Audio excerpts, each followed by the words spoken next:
Télésurveillance Santé Chaudière-Appalaches pour le maintien de votre autonomie.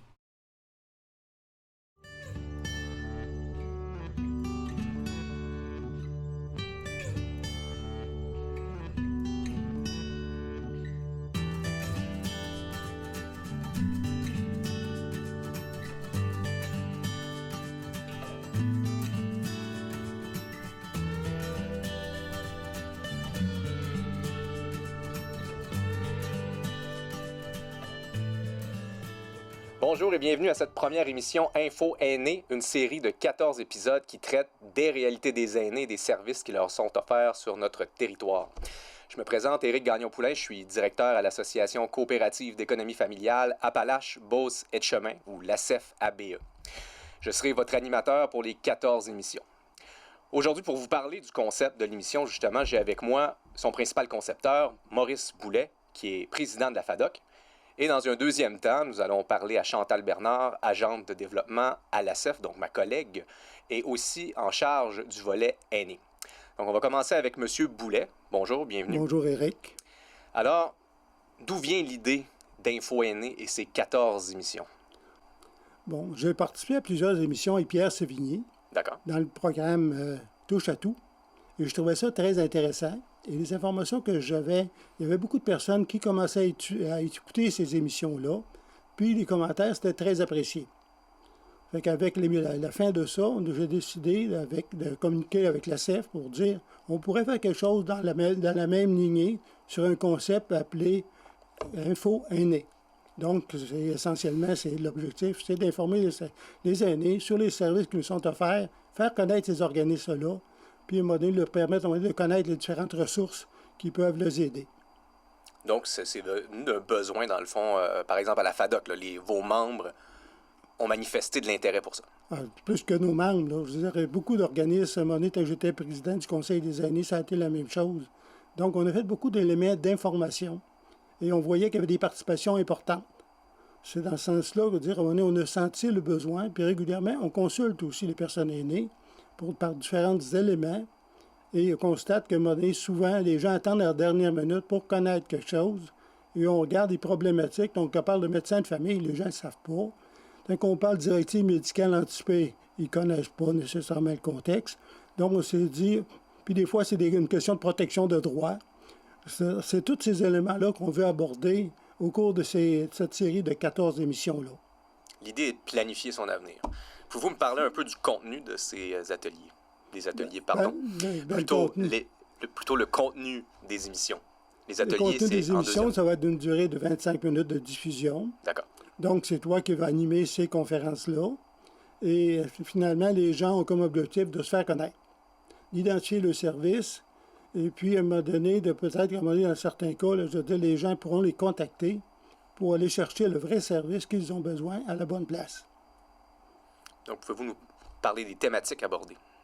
Bon, là, on va parler, entre autres, des conseils qui sont en matière de santé, de protection, de gestion de ses droits, les programmes d'aide à domicile, parce que le soutien à domicile, c'est un mot, à un moment donné, le gouvernement tient à ce que les gens demeurent chez eux le plus longtemps possible, mais il faut que les gens connaissent les services, parce que des fois, au lieu de s'en aller en résidence, ils pourraient obtenir un ou deux services, soit de l'action volontaire, soit de la coop de services à domicile, soit du CLSC.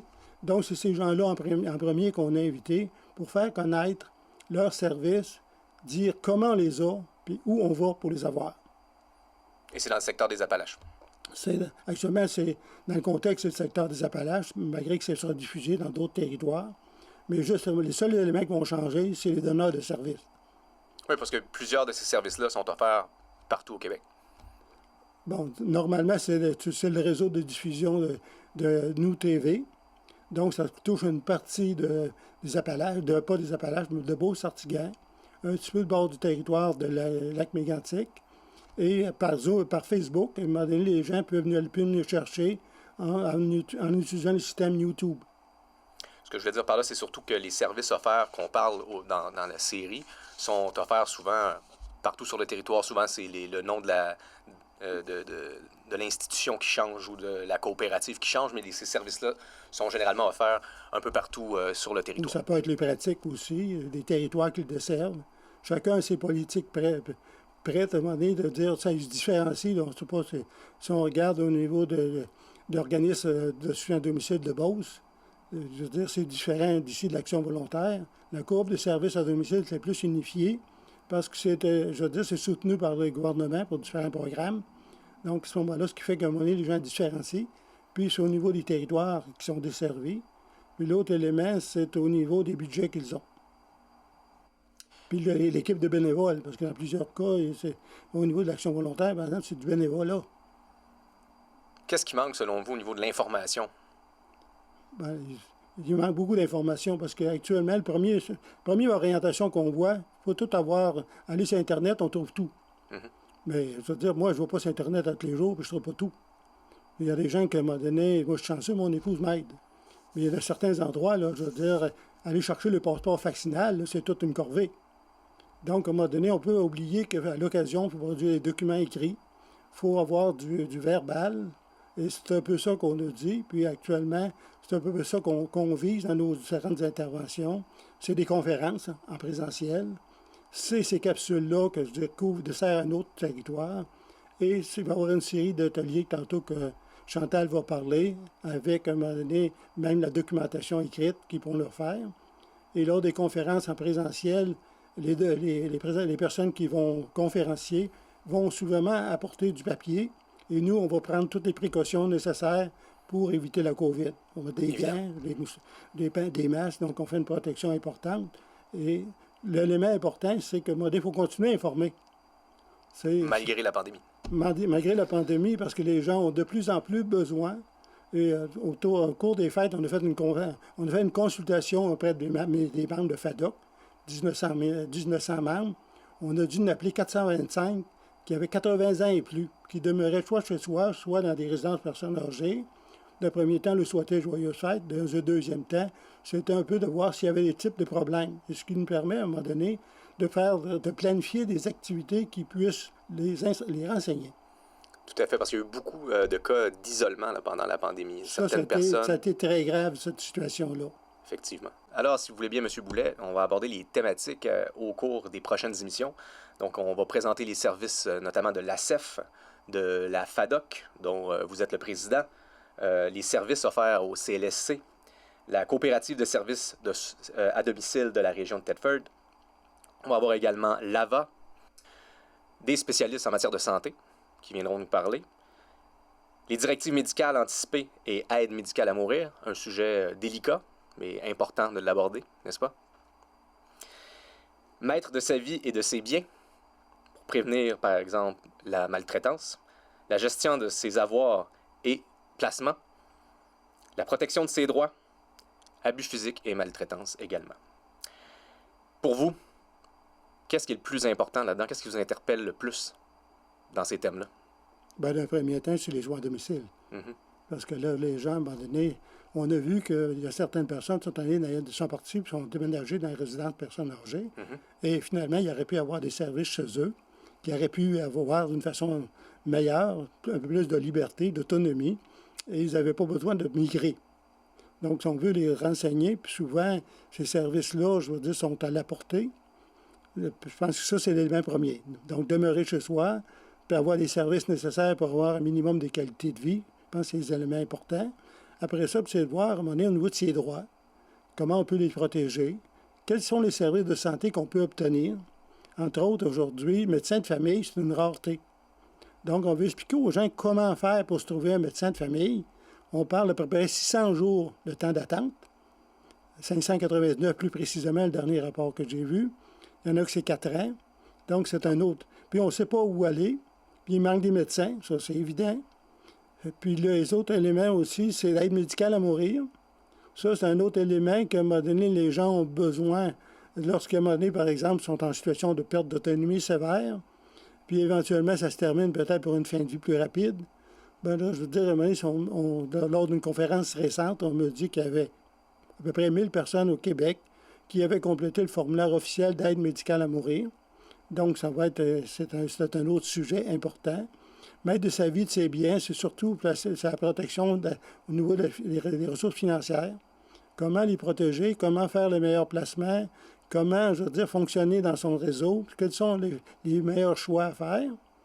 Après ça, on va avec le notaire, il va nous donner certains principes, ça a changé. Hein. Ceux qui ont fait le testament des années, pas le testament, mais le testament des années 60, 75, 90, même en 2020, ça change encore. Donc, c'est un peu ça que je veux dire, à un moment donné, c'est de permettre aux gens de voir avec l'évolution qu'est-ce qu'il y en est. Puis des fois, une petite retouche, je veux dire, c'est pas considérable, ça ne demande pas beaucoup d'argent et ça peut aider. Et l'autre phénomène important, actuellement, c'est la fraude. C'est la fraude et surtout la maltraitance physique. Qu'on voit malheureusement trop souvent. Donc, on va peu connu. Donc, à un moment donné, ce qu'on veut faire, un peu connaître, c'est un peu le tour des émissions, puis sur les sujets. Donc, c'est des émissions de 25 minutes, parce qu'on va y aller avec une autre série d'émissions par après plus complète. Excellent. Vous insistez beaucoup sur le fait de vieillir chez soi. Puisqu'on voit aussi que dans nos petites localités, il y a eu beaucoup de fermetures de résidences et des gens déplacés. Bien, c'est ça. C'est qu'à un moment donné, il y a eu une concurrence vive là-dessus. Mm-hmm. Et puis, à un moment donné, il y a certaines exigences gouvernementales. D'autres éléments, il y a des tolérances importantes. Contacter 4 propriétaires de résidences, il y a 4 façons de gérer. Parce que là, on a nos téléphones. Je veux dire, on a constaté ça. Puis j'ai beaucoup de personnes qui m'appellent pour différentes raisons. Donc, je commence à être un peu connu. Et donc, à un moment donné, ça me permet de cueillir des informations pour dire qu'est-ce qu'on devrait offrir comme service. Qu'est-ce qu'on devrait faire connaître? Comment les informer, ces gens-là, qui ignorent à peu près tout? Merci, M. Boulet. Ça fait une belle transition avec notre prochaine personne qui va venir nous parler des ateliers qui ont été inspirés d'ateliers qui ont été réalisés dans les Appalaches. Vous aviez d'ailleurs un message concernant la tenue de 2 ateliers. Ouais, au cours de l'hiver 2020, on a tenu une série de 8 ateliers. Dû à la COVID, on a dû reporter les ateliers 7 et 8. À ce moment-ci, on va les offrir le mardi 21 septembre et 28 septembre. Ça, c'est pour les personnes inscrites déjà. De l'an passé. Et c'est ça. Et à ce moment-là, ce sera soit dans l'avant-midi ou dans l'après-midi, selon qu'ils avaient choisi. Et à ce niveau-là, ils seront tous contactés avant pour qu'on puisse à un moment donné savoir les directives qui vont être là, parce que le passeport vaccinal va sûrement exiger, parce que pour plus de 50 personnes, ça prend ça. Donc, on veut s'assurer que les gens aient le maximum de protection, de sécurité.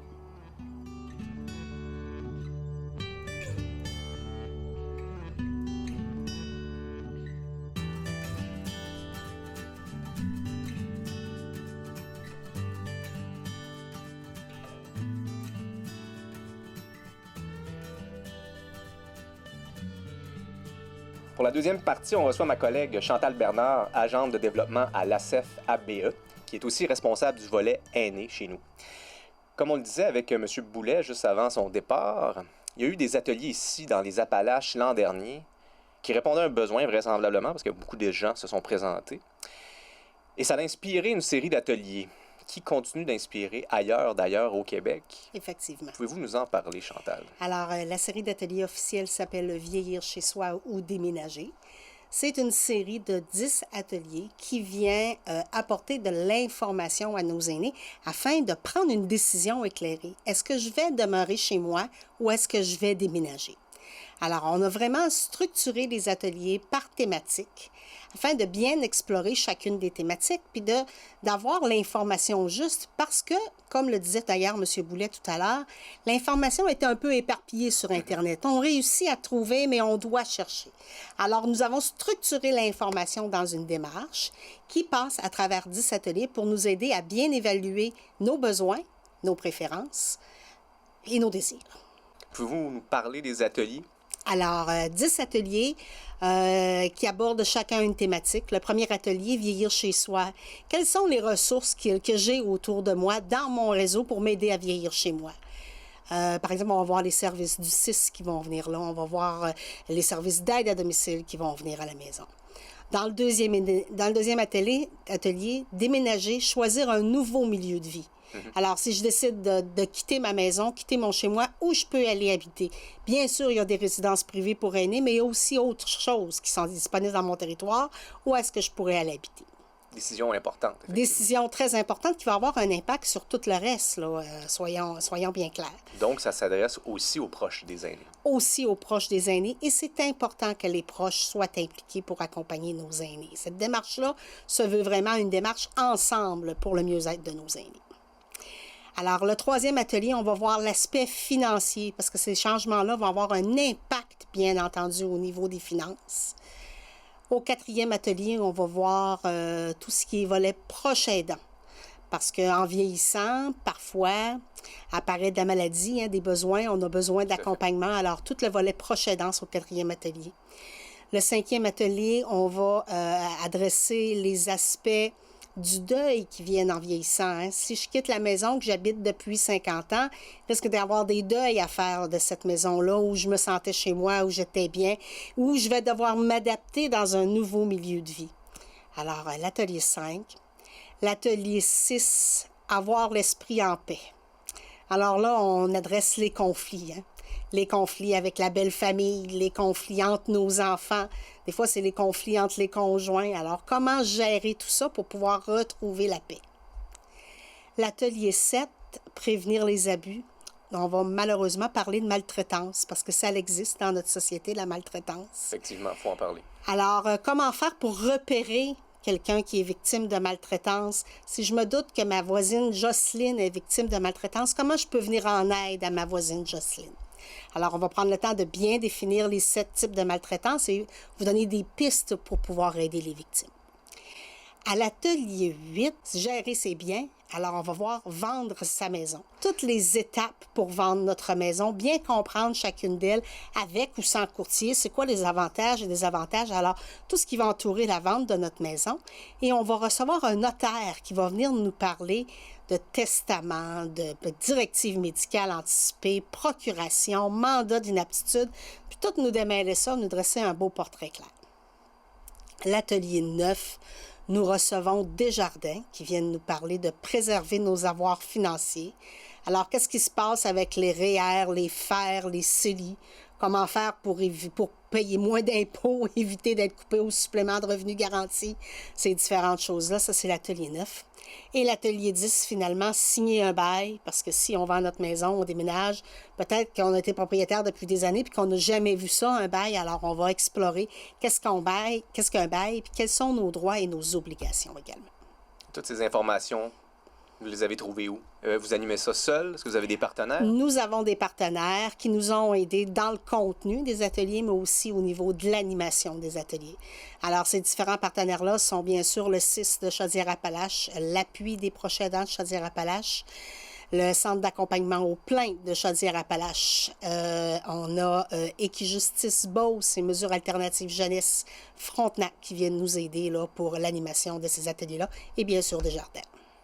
Anciennement, il y avait un programme qui s'appelait le PIA. Le PIA, le Programme d'information aux aînés, qui avait été développé à Lévis en 2013.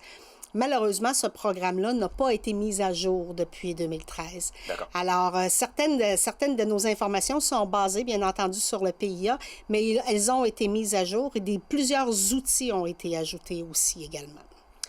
Et il y a de l'intérêt dans d'autres régions du Québec pour donner ces ateliers-là. Effectivement, nous sommes présentement à étudier comment nous allons exporter de notre territoire ce programme-là parce qu'on a vraiment de l'intérêt. J'ai eu de l'intérêt des Premières Nations pour ce projet-là.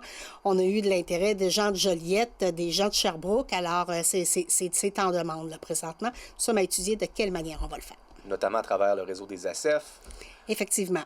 Et aussi au niveau académique aussi. On peut avoir des partenariats avec différentes universités à travers le Québec. Effectivement, ça se travaille tranquillement. Super Chantal, je vous remercie beaucoup pour ces informations.